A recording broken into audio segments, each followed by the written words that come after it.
are home prices about to crash, or are we stuck with sky-high mortgages forever? Despite the doom and gloom, home prices aren't crashing. Nationally, we're actually seeing an uptick of about 1.5% compared to last year. In the South, we're seeing a drop of about 5% in prices. California is more of a mixed bag. We're seeing some places up and some places down. And in the North and Northeast, we're actually seeing a strong increase in prices by about 6%.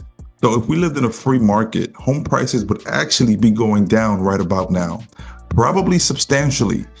And not just in housing, the stock market, cars, everything would be dropping. They call that deflation. Our entire system is built on debt. Hence, our national debt of 37.43 trillion. If prices collapsed, the whole country would collapse with it. That's why the Fed keeps printing and manipulating instead of letting the market reset. Sales volume has been historically low. Only about 460,000 homes sold in August, which is 2.5% lower than last year. And that's a brutal 31% less than August of 2020. Reason being is prices are just too high and rates are still above 6%, making affordability non-existent. Earlier this month, the Fed just cut rates by about 0.25%. So it went from 4.5% to 4.25%.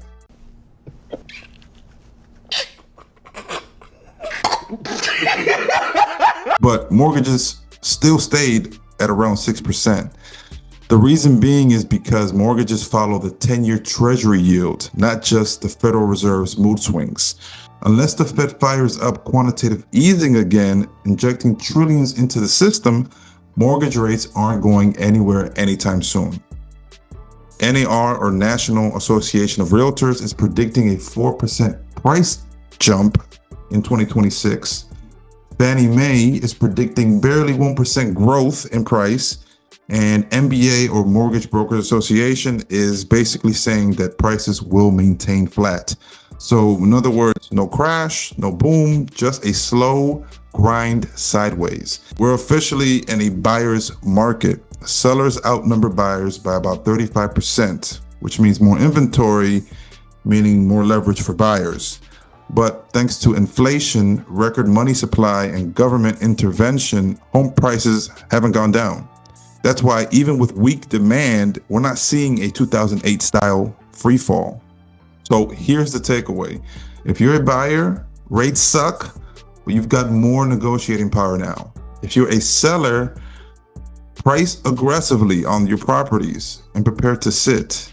If you're an investor, forget national averages. Watch your local market and the 10-year Treasury yield. Bottom line is that in a true free market, everything would be cheaper right now.